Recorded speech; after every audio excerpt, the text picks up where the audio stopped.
director for Senator Paul. Jack lives in Alexandria, Virginia. And me and Jack are going to have a little chat.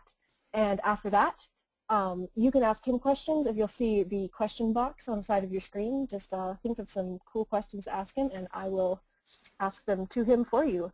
Jack, it's so great to have you with us tonight. It's good to be with you as well. I think, Zoe, you neglected to mention that I'm really dumb and can't figure out ham at the moment, but hopefully we'll get it working in short order. We'll see what happens. But right. at least you can hear the sound of my voice. I appreciate Students of Liberty letting me do this webinar this evening. I've been very excited about this. Probably the only thing I was excited more about this month was the ISFLC conference next weekend. That's what they could see year. Certainly one of the highlights for the Liberty movement of the year. Now, I was invited to talk this evening about something that I'm, my own backstory I could tell you intimately about, and that is the need for more tolerance. Not only, with libertarians and conservatives, which is the side of things in which I typically work, but just in our politics in general. In America in general. I think we're moving in that direction. There's so many different ways I could begin this conversation, but I think probably an easy one, and something that has to do with the news cycle, was probably this ruckus that happened with the Super Bowl and the Coca-Cola commercial on Sunday night. And I'm sure many of you know what I'm talking about. It was a Coca-Cola commercial, a very well done and fine commercial in which they had the song America the Beautiful playing, and then it was sung in different languages. And the purpose of that ad was to show the sort of natural diversity of the United States. And the reaction from many conservatives was outrage. People were mad that this anthem, America the Beautiful, was being sung by people of different backgrounds and in different languages. Aren't we supposed to speak English only? Well, I used to be one of those people. I remember I used to tell people when some of my earlier days on talk radio, and even when I did FM rock radio, that my two main issues were foreign policy, and foreign policy still is a primary issue for me, and also illegal immigration. I did not like illegal immigration. I think that sometimes, boiled over into being nasty towards illegal immigrants. I think we still see a lot of that within the conservative movement, and I think that was reflected in the reaction to that Super Bowl ad. I think that's a terrible thing. I think young people, and libertarians in particular, are sort of making for a better American politics and taking us away from some of that nastiness. That's just one issue, immigration. I think issues of race in general, which of course immigration is related to. I think conservatives have sort of had tunnel vision on that for a long time, where many are just sort of not aware or sensitive of many of the issues out there that affect minorities, African Americans, Latinos, and others. Specifically things like our horrible war on drugs and how it's not only bad on a moral level, but what it has really done to minorities in this country. I believe Michelle Alexander, the sociologist, calls it the new Jim Crow. I wouldn't disagree with that statement. Issues like gay marriage. I remember a time in my life when I was, against gay marriage, and for a number of years now, and primarily due to libertarianism, I'm a supporter of gay marriage. I think the country is going that way. Certainly youth are going in that direction. I even think if you look at the polling of, some young conservative or Christian youth who might believe in traditional marriage, being against gay marriage is not a priority for them like it is their parents or grandparents. I think that's a wonderful thing. But I do think we're just in the midst of a generational shift when it comes to a lot of the social issues and a lot of the intolerance that I think has been characteristic of much of the right and for conservatives for a long time. And, it goes beyond that, but, I just have to be honest about who I am, where I'm coming from. I'm a libertarian conservative. I work on that side of things. And I think to the degree that the Republican Party, the larger conservative movement, and politics in general can just be more tolerant in a number of different ways, some of which I've mentioned just now, I think it's going to make for a better country, a healthier country in many ways. Well, Jack, why do you think that the world is tending towards greater tolerance? And what do you think are the I don't know about the world, but well, why do you think at least politics in the United States are tending towards greater tolerance? It's a mathematical answer. I mean, if you look at most of the polling and working in journalism and being an opinion columnist and doing news analysis, if you look at most of the polling, let's look at the issues I talked about. Something like immigration, young people in general, forget about right, left, libertarian, conservative, all that stuff. liberal, progressive. Young people in general are far more comfortable with and see the benefits of having a multicultural society and the benefits that diversity brings, and how America really always has been that to some degree, but sort of embracing it. And I just think young people have a different attitude about that. It is a generational shift. Something like gay marriage is probably the easiest thing to see. I mean, Barack Obama started his presidency by basically saying he believed in traditional marriage and left it at that. My position in 2008 was that I support gay marriage personally, and I think the state should be able to decide. Well, now my position is Barack Obama's position. And why is that? Because that's how quick the cultural shift has happened on that issue. You know, as so many Americans have gotten away stereotype homosexuals as being like the crazy people in the New York parade, right? And they would use that, and they would, you know what I'm talking about, like they would take the most flamboyant example. It's the same thing people do to the Tea Partiers, right? You take the most flamboyant, you know, Tea Partiers. So, you know, conservatives and some Christian conservative groups who were anti-homosexual, or however you want to phrase that, would take what they consider the most cartoonish examples and parade that around and say, this is what these people are about. Well, in the real world, when so many Americans now know that their relative or their friend is gay, or the person they work with, when it's become real, when it's become personal, it changes the culture, it changes people's minds, and politics now is just catching up with the culture. Gay acceptance has been prevalent for a very long time. We still have a ways to go, no doubt, but it's a lot better than it was 5 years ago or 10 years ago. Remember in 2004, Bush's wedge issue over Kerry was he and Karl Rove concocted, you know, we're going to be for traditional marriage and save marriage. I don't know that issue would work the same way in 2014. Certainly not enough to deliver somebody the presidency in the same way it did in 2004. That is and I think it's encouraging. I think libertarians have a lot to do with that, and I think just, you know, homosexuals getting their just due and getting treated equally and being accepted in the way they should has a lot to do with that as well. It's changing the culture. I hope that answers your question.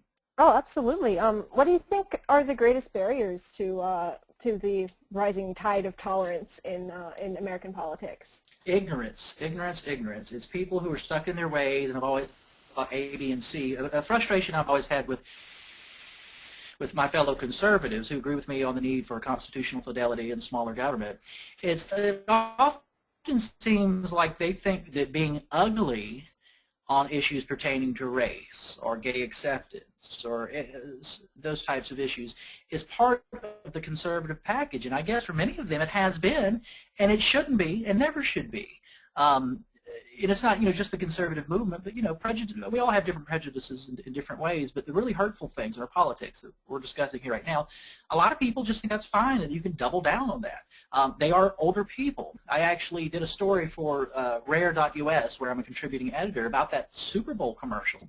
And I asked the question in the headline, is it mostly older people who are upset about the Super Bowl commercial? I ran the numbers. I looked at a Pew Research Center poll and 2 other polls, and basically, by and large, this was true amongst conservatives, this is true amongst youth in general, young people, 18 to 30 or 18 to 35, were far more open to people of different backgrounds and diversity and sexual orientations than people who were, you know, 35 to 50 or certainly 65 and older, however much the designations were. If you look at the numbers, that's the way the country's heading. I think it's inevitable. I think we're getting there a lot quicker than a lot of people expected. And you see some loud voices that are upset about that or angry. Well, you know, tough. That's the way the country's going. Thank God for that. It's going to be a better country and better politics. Absolutely. I think it's really interesting that you mentioned how intolerance doesn't necessarily have to be wrapped up in conservatism and or conservatism, pardon me.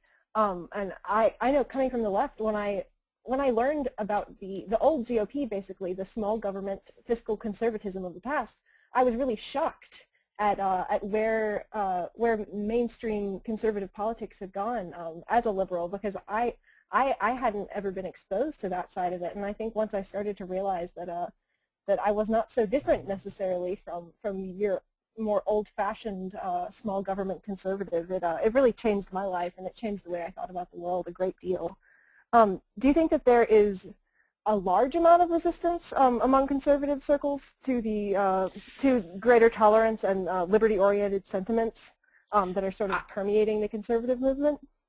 I think there's a couple of dynamics at work. I think it's less as the years go by, and some of the older generation either change their mind or, just aren't part of the equation anymore, that some of those attitudes are going away. I honestly think it's a generational shift in the same way that, ideas and views on race during the segregation era, that were so harsh and awful, and it was okay to say in polite society changed drastically over the years. I think we're seeing that with issues like gay marriage specifically, to be honest with you. I also think that, what did you ask about how, repeat your questions. I lost my train of thought there for a second. You're fine. Do you think that there is a large amount of resistance among mainstream conservative circles to greater tolerance and more liberty-oriented thought, or if they're generally receptive?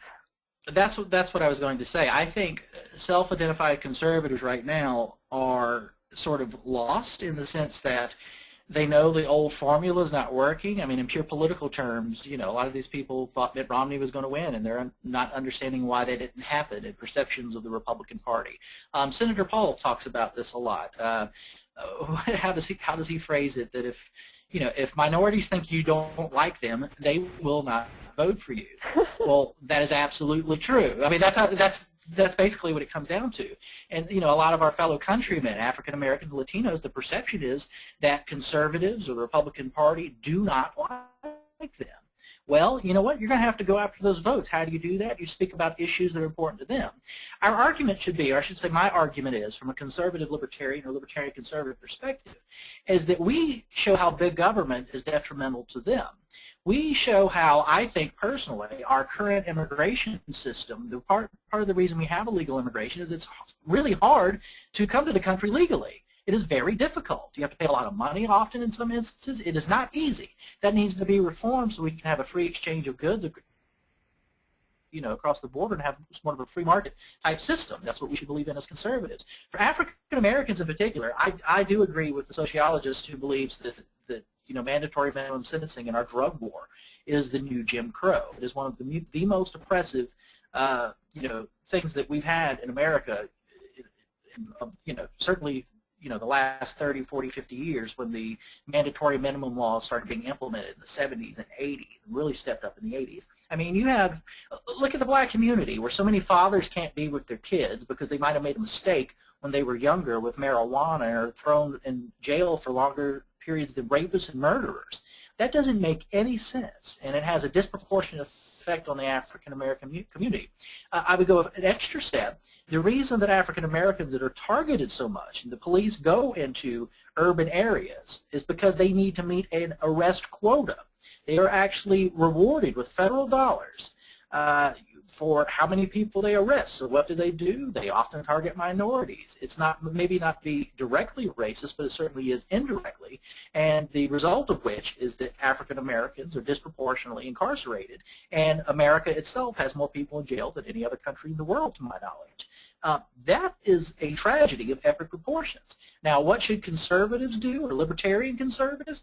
They should attack that. They should want to reform that. I'm proud to say that some do. I think two of the leading Republican voices right now for prison reform, and both of whom have legislation out there trying to get rid of mandatory minimums, are Rand Paul and Mike Lee. And, they won a lot of praise from liberals and progressives for that, and rightfully so.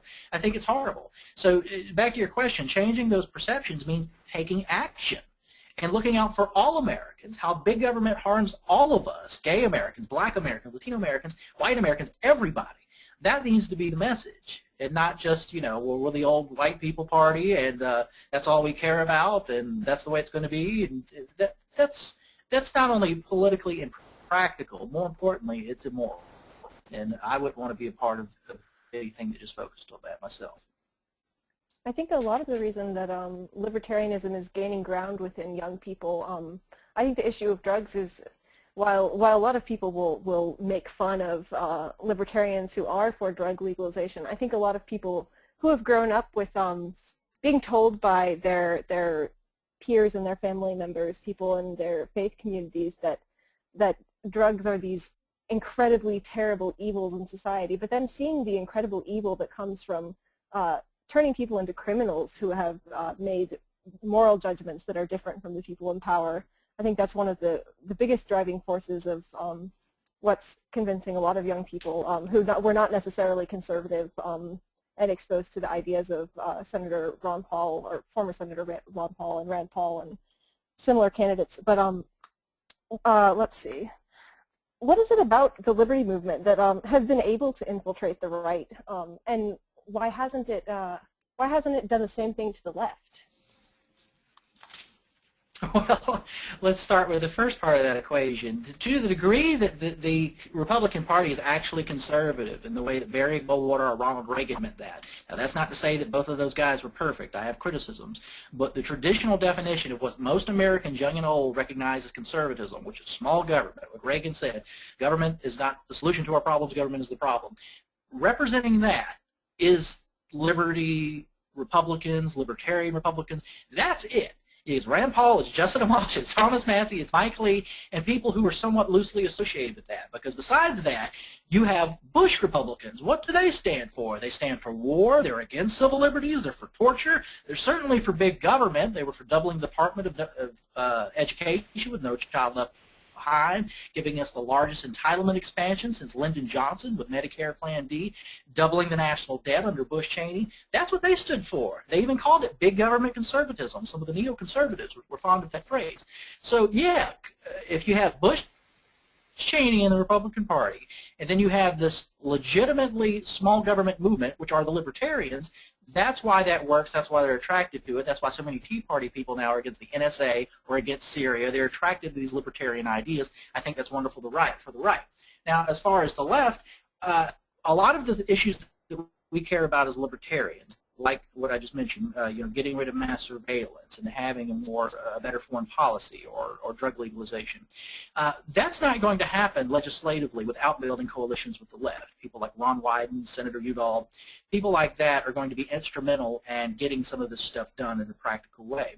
I fully embrace left libertarians and people from the left who have a libertarian perspective who want to come in and make this thing as big as it can be, this movement and what we're trying to accomplish. Right libertarians, left libertarians, independent libertarians, I think some of the best are people who are apathetic and didn't care about any of this stuff until they discovered libertarianism. One thing I do find a problem with left libertarians, and I do have left libertarian friends that say that I'm not seeing this correctly, I pray they're right because I think it would make things better. A lot of liberals and progressives, for as much as they agree with us on some of the social issues and foreign policy and civil liberties, are wedded to a strong collectivism when it comes to economics, sort of a New Deal mentality, if you will, and honestly view people who support free markets as we do as being inherently unjust or even racist or worse because we believe in free markets and genuine capitalism, not crony capitalism and things like that. To the degree that that can go away and there's a new generation, whether they're actually make it to Congress or there's part of the Democratic electorate that doesn't have that economic collectivism, I think we can do wonderful things. And some people I respect have told me that it is going in that direction. I hope that's true. I haven't seen it yet, but I say bring it on. I would embrace it with open arms. I think that's very interesting what you say about the economic collectivism.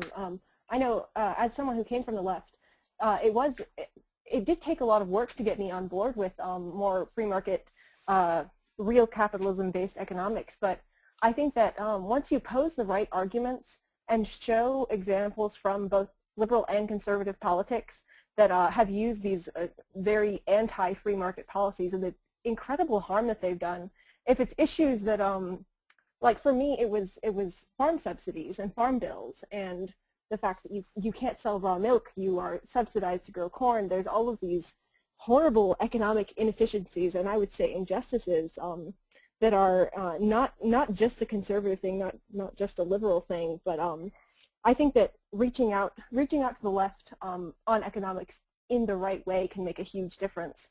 And I think that as there are, I think, more left libertarian leaning people than there used to be, I think that that might be one of the bigger reasons because people are just sort of pointing out things like that to people. On the topic of fusionism, the conservative and libertarian sort of baby, for lack of a better word. Do you think that that is an unqualified good, or that it's possible that too much concession and cooperation with the right could have any negative effects on the liberty movement as far as branding or principles is concerned? Well, it depends on what you want. And look, I always advocate that people should do what they're passionate about. If your thing is pragmatic politics, go do that, and leave people who don't want to do that alone at best, or maybe try to help them if you're a little better person than that. If you're somebody who's interested purely in the philosophy and like to discuss that and promote that and educate, go do that. I think that's wonderful. And leave the people who want to do politics alone, or if you're a better person than that, try to help them as well in whatever capacity you can. I think that's true from left or right or any of those perspectives.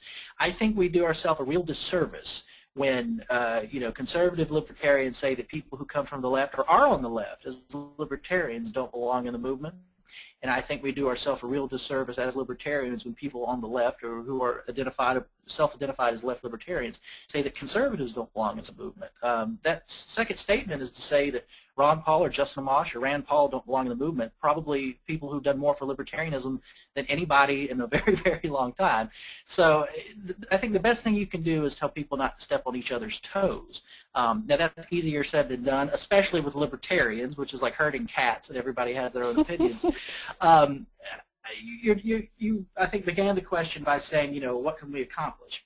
I'm the kind of person that I get excited when I see things that libertarians care about hit the mainstream conversation. If I go home for Thanksgiving or Christmas and the conversation over dinner with my family, who are not overtly or explicitly political in any way, starts to be about things that we care about, like, boy, isn't it terrible how the government's spying on all our phones? That excites me. If I hear somebody who I know not to be political talk about this new thing, Bitcoin, that excites me. It's things like that. I always try to push things in that direction. Obviously, I focus on politics in the Republican Party, but the reason a lot of Tea Partiers, for instance, think it's bad that we have mandatory minimums, and they do, is because libertarian Republicans led on that issue. The reason that they think the NSA is a bad idea and the Fourth Amendment, or NSA, mass surveillance is a bad idea, the Fourth Amendment is a good thing, is because libertarian Republicans led on those issues. Because, let's face it, under Bush, a lot of conservatives thought the exact opposite.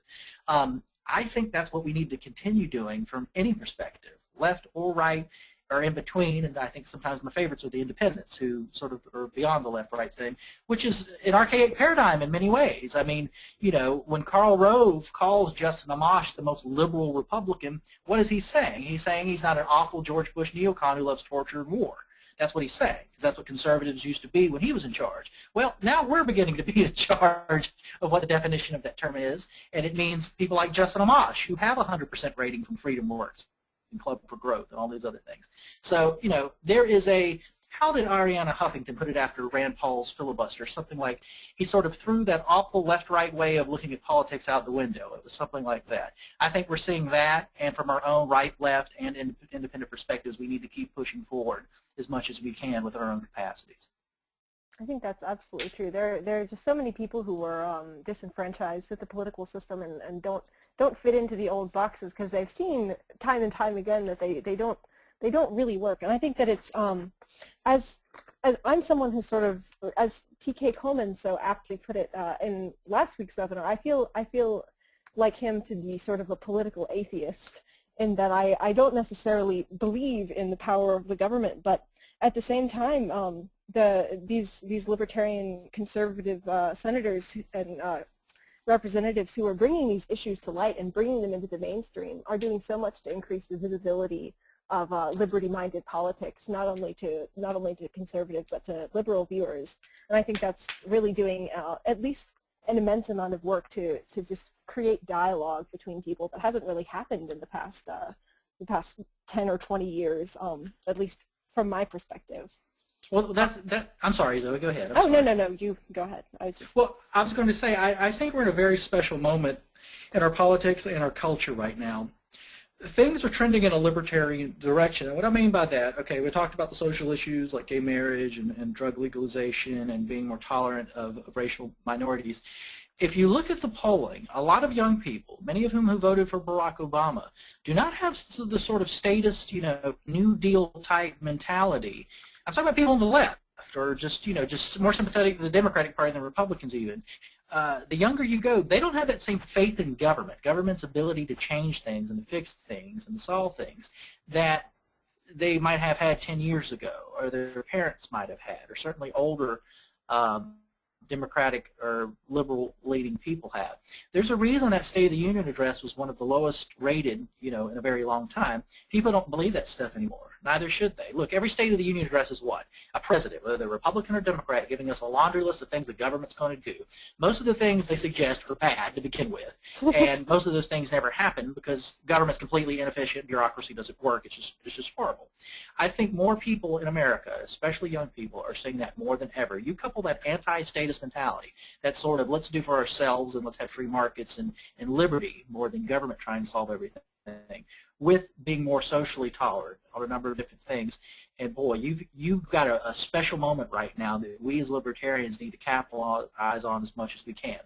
Look, a lot of my libertarian friends, left, right, whatever, are very purist in their philosophy, and I understand that. I've been there myself and respect that, admire that. My personal goal has never been to make the United States a pure libertarian utopia because I think that's impossible. What I do think we can do is to make America a lot more libertarian than it is right now. I think that's very doable. I think it's even already happening. I think if we can concentrate on that and focus on the positive and keep pushing forward and changing people's minds and leading, whether we're in the Republican Party, the Democratic Party, third party, no party, just don't do politics. If we can keep doing that, I think we can change this country in a very revolutionary way, and we'll be able to look back in decades to come and say, boy, look at what we did. Wasn't that awesome? And hopefully, we'll, that we can sustain that and have a country that respects liberty a lot more than it has in the past. Being here right now, it really does feel like we're almost on the cusp of something like that, and it's such an exciting thing to think about. If the libertarian, especially the youth libertarian movement, is so uniquely poised to preach this doctrine of tolerance, free markets, and all of these things that at least I would say are, really good things, and basically to change the world in that direction for the better, why do you think that there is so little diversity within the liberty movement? If these ideas seem to be things that are very universal and universally good, what do you think accounts for that lack of diversity? Do you mean ideological diversity, or do you mean like racial and gender diversity? What do you mean? I just want to make sure. I was leaning towards racial and gender diversity. I know as a queer woman in the liberty movement, there's not a lot of other women or visibly queer women around, and I've noticed that well, in SFL, I would say we do have a fairly racially and gender diverse group of people. Right. In general, why do you think the numbers?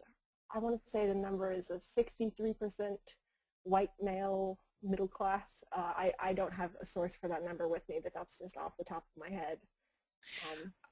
I think there's probably a number of factors. Let's start with minorities and generational minorities.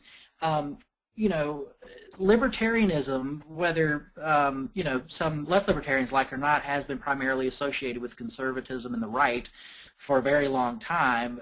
Primarily, I think it has a lot to do with the history of the last century, the 20th century, where things were going in such a statist direction, with the New Deal and FDR and that post-World War II period where government just exploded, that anything that was anti-government or less government was seen as extremely conservative and on the right, and fit in with what Barry Goldwater was saying, what Ronald Reagan was saying. And there's a reason the fusionist movement happened with Frank Meyer and National Review, where you combine the principles of liberty with traditionalism.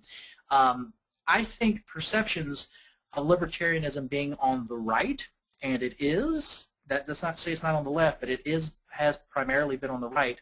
For racial minorities who are attracted to small government ideas, there's still a perception that the right, in sort of a larger sort of way, has been intolerant and is racist on some level, which is how I began this conversation, and that's a problem.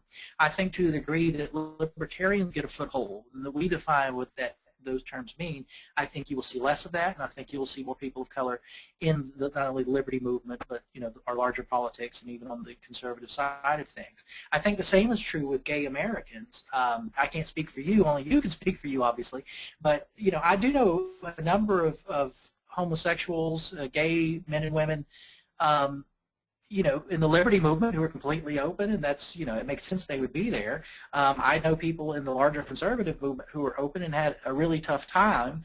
The leader of Go Proud, who's a pretty good guy, just left the Republican Party over this stuff. There's a lot of bigotry still there. I do think that's changing. I wrote a piece about that. I wish Jimmy not left so quick, to be honest with you, because I do think things are changing. But it is those lingering perceptions that make it harder. It's our job as people who believe in liberty and equality for everybody and tolerance and are against intolerance to sort of change those facts on the ground. It's not something that's going to happen overnight. And look, being involved in this political stuff, philosophical stuff, we're a minority within a minority. Most people in America, care far more about SFL or Justin Bieber or any of that stuff than stuff that we're worried about. And look, I don't say that patronizingly. I think people who are not worried about these ideas and just worried about putting food on the table with their families are a lot more sane than we are in a lot of different ways. I don't mean that, in a weird way, but those of us who are politically minded or philosophically minded are a minority within a minority. If you don't believe me, when you go home for Thanksgiving or Christmas, how many conversations do you not have with your family because they really wouldn't know what you're talking about to begin with? We're just sort of a small little world. But within that little world, I think the possibility or the potential for becoming more racially diverse and more diverse in sexual orientation is already happening and will continue to happen. Maybe I'm too optimistic, but that's what I think. Oh, no, I would agree with you for sure. Well, I guess at this point I'm going to open it up to questions from the audience, which I cannot see any questions yet, audience. So I guess I'll ask my last question I have here, and if you'll start sending them in. Do you think that tolerance alone is enough to create a freer world for everyone, or if we need more than that? No, you have to have a positive agenda. You have to have a positive message. You have to. The tolerance thing is first of all a moral question in my mind. I mean, we're not on this earth for very long, and to go through just hating people for no reason other than just you're ignorant, stupid is bad. We shouldn't be doing that.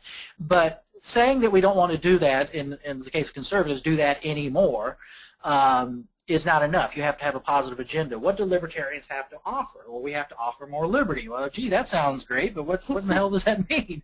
That's a big thing. And that's when we get into showing how the free market can better individual lives better than government ever will. Look, who's done more for, human betterment? The United States government or Apple?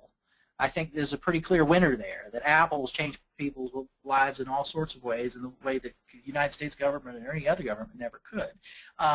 Every innovation we have in medicine, and everything we have, it all comes from competition and free markets, and we have to stress that, and you stress that by showing people how it works. One of the reasons I am so excited about Bitcoin, libertarians have been talking about competing currencies for forever. Well, that's fine and dandy in theory, and we can talk about that in our dorm rooms and classrooms and with our professors till the cows come home. But when people can go to Subway or McDonald's and buy a cheeseburger with Bitcoin, and I know they can do that at some Subways, individual franchises, or they can go on Amazon maybe in the future and buy something with Bitcoin, that shows people a real-world example of the arguments we've been making for forever. I think that changes the world. It changes things. And, to the degree that, people who are fed up with our politics, I hate the Republican Party, I hate the Democratic Party, see this libertarian thing as a third way, a new and better way. That has real-world consequences in our politics, in our culture, in our day-to-day life, and how we go about it. I think that's wonderful and amazing. Absolutely. I've got some questions from the audience now. Do we have any questions yet? Yeah, we've got a couple rolling in. Okay. Jonah Bennett asks, at the beginning of the call, you called yourself a libertarian conservative. What is the conservative part? What is the conservative part composed of, and why don't you just identify as a libertarian? Well, libertarians, just like conservatives, just like liberals, have a sort of cartoonish, what did Rand Paul say that made everybody mad? We want to run around naked in the woods, It's sort of the perception that we're just a libertine hedonist, and I think that's silly. But, I'm a conservative. I respect people of faith. I'm, somewhat religious myself and believe in God. I believe in tradition. I believe in custom and habit and convention. But I think all of those things come from free association and being voluntary. I don't think government needs to be involved. Some other people might not start philosophically there. I think Barry Goldwater, for all his faults, is a good role model. I think our friend Judge Andrew Napolitano dedicated one of his books to him, saying he was the father of the American libertarian movement. I don't know that I would disagree with that. More importantly, you know, a lot of the attitudes I used to have about illegal immigration and some of these other things that I completely have done a 180 on, don't really believe anymore, I'm kind of embarrassed by some of my past statements and views, is completely due to libertarian thought and coming exclusively almost from libertarian conservatives, working with Ron Paul in his presidential campaigns and working with Rand Paul and saying the value of the individual over the collective. That is a classically conservative message that I've always believed in and sort of had that obscured or perverted in some ways by some of the other things happening in the conservative movement that were nasty and ugly. I want to get back to that, you know, individual over the collective perspective. To me, that's what true libertarianism is, and that's what the best aspects of conservatism are. Another way to answer that, I won't run my mouth too much longer, I want to get as many questions as we can. I think, you know, purist libertarians on things like the Civil Rights Act, for instance, you know, oh, it's all pure property rights. Well, that's all fine and dandy, but if you're an African American living in, you know, the South in the 1950s or 60s, that doesn't fly. You were being oppressed in a way where you can't, you know, you can't go anywhere. You can't go to any restaurant. You can't drive down the interstate and go to the bathroom there because you all happen to be a certain color. I think sometimes there's a need for things like that. The Civil Rights Act needed to happen. And a lot of libertarians, that tweaks them the wrong way, but I'm sorry, that's the sort of conservative Russell Kirk, Edmund Burke practical side of where I'm coming from, that we generally need to be 99.9% of the time against government. But there are certain circumstances where the alternative of government is actually less worse than the current situation. And to the degree that libertarians have come to grips with that, and I think that comes from sort of conservative pragmatist perspective, we can do a lot of great things. If people want to continue re-arguing the Civil Rights Act and that move, and I just think that's a dead end from the beginning. From a racially insensitive standpoint, and just it would be morally wrong. I hope that answers the question somewhat. Absolutely. I hope it answers it for Jonah Bennett. I've got a question from Keenan Safadi, who says, how do we as individuals change the perception of libertarians, and especially free market ideas, as something joined at the hip to the right and thus intrinsically opposed to the interests of minorities, to something that is more tolerable to everyone? To do that, you have to change the Republican Party and the conservative movement. I think youth are doing that. Young people just don't have the same, some of the dumb, ignorant attitudes that some of their parents and grandparents exhibited. I don't know how else to say it. Do you remember when the Trayvon Martin thing happened and Barack Obama gave a speech about race and sort of the tension that was happening? I don't like most things President Obama does, but he said one thing in that speech that stuck with me. He talked about his daughters, Malayla and Sasha, and he said, when I see them and how they interact with their friends, they do this better than we do. And he was talking about race relations, and he was talking about them just being free of the prejudices, or a lot, you know, less burdened with the prejudices that, you know, the older generations have exhibited. And he's absolutely right. I think to the degree that young people become middle-aged people and older people themselves, a lot of this stuff will be lessened. It will never completely go away, but that will be true on the right and the conservative movement and the Republican Party as well. It's going to be a better, more inclusive, more tolerant, more liberty-minded conservative movement Republican Party because of the rising generation, because of libertarians, because of groups like Young Americans for Liberty and Students for Liberty and what you're doing. You know, even though we all might not be working on the right or left sides necessarily, for the right in particular, to answer the question, it's going to get better because of that generational shift, and it has a lot to do with libertarians. I think one of the reasons for that is it's just so difficult to be isolated from people who are different than you. It's so much easier to be through the media, through the internet.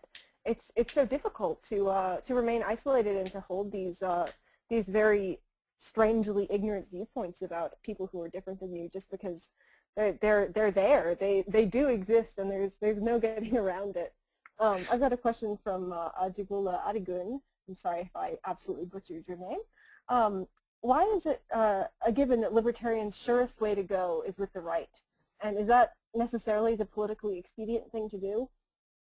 Well, it's definitely the politically expedient thing to do. If it's something somebody's not comfortable with, I totally respect that, and that's another question.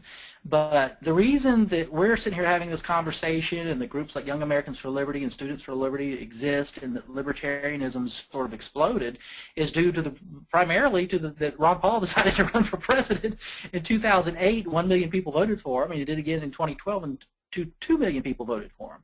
What he did accomplish something more than, libertarian organizations have been around forever and done wonderful things, but to bring it to that sort of critical mass where it starts to enter the mainstream, a lot more than it had been, is due directly to this very conservative, in many ways, Republican running for president and awakening people. If you go look at the polling for the Republican candidates in 2008 and 2012, and you look at who got the most independent support, Ron Paul runs a roughshod over all those people. So it wasn't just Republicans. He was bringing new people. If you want to look at who got the most minority support among Latinos and African Americans, it was Ron Paul every time. People who were accepting of gay marriage were far more attracted to Ron Paul than they were anybody else in the Republican primary.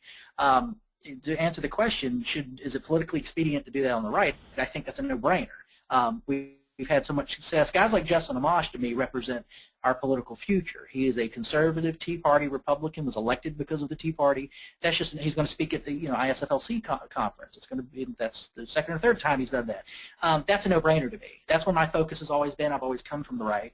And, being somebody who's always been an anti-war conservative and really was just at a low point in watching the Iraq war and what happened to the right during that time, and everybody was pro-torture and excuse big government. We have come so far from that awful, dark time to a more libertarian, era in the Republican Party and the right that we would be fools not to keep capitalizing on that. We've come so far, and we keep doing it. The reason the neoconservatives and so many liberals hate Rand Paul is because they see him changing things in such a big way. It scares them. When we start frightening our enemies, we know we're doing something right. Absolutely. Thomas Johnson asks, in terms of reading and speakers, what are good places to find material to convince perhaps less tolerant conservatives for the need for libertarian tolerance for other cultures and societies? That's a very good question. I'm a contributing editor at rare.us, and you will find a lot of libertarian conservative perspectives there.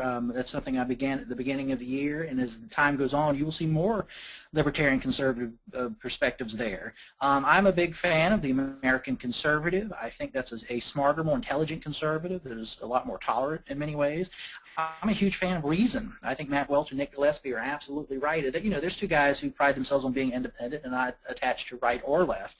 I think, Students for Liberty and Young Americans for Liberty, what they do is indispensable to this movement. My two favorite events every year are the OWL convention and the SFL convention, because it's so encouraging and exciting to see all these young people who are going to go out into the real world and promote liberty in their daily lives and their professions. Getting back to the sources, I named a few right there. I think we're entering the mainstream in a way that you're going to read mainstream news and see libertarian perspectives reflected more frequently. I think that's the ultimate goal, and to the degree that keeps happening, I think it's encouraging. That's something that's been very interesting to me. I used to watch The Daily Show with Jon Stewart all the time with my parents, and he's still, of course, coming from a liberal perspective, but seeing sort of the shift in, I guess he just follows the trends, and whoever's in power and doing a bad job, he likes to make fun of. But seeing some more libertarian sentiments on that show, and I know that my parents are watching it and getting exposed to that stuff. Sorry. Jon Stewart, in my opinion, is one of the best interviewers in the business. Forget about the fact that he's a comedian. He has better questions than half the people on CNN or Fox. He does, and he's, even when I disagree with him, he's intellectually honest. I think he treated some of our people very well. Where even if he disagrees on economics, he sees who was praising Rand Paul's filibuster more than Jon Stewart.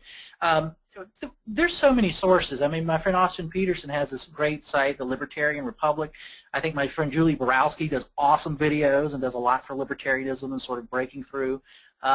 There's a lot of different places. I think Jon Stewart, even though he identifies as a liberal, has a lot of libertarian tendencies. I admire the hell out of him. So there's all sorts of great things going on. I hope I didn't interrupt your train of thought, Zoe. I'm sorry no, not at all. I was I would have said the exact same thing, just about. And that, yeah, that's just so exciting to know that my my liberal parents are getting indoctrinated into this too, in the guise of comedy. Terry Lewis has a question that's Okay. a little less related, I think, but still relevant. Do you think that libertarians and conservatives should be more tolerant towards animals and providing them better treatment and establish penalties for those who abuse or neglect animals? I think we should all be more tolerant towards animals. I'm a dog person. If anybody wants to do anything to a dog, it upsets me a lot, or any animal, but I just like dogs a lot.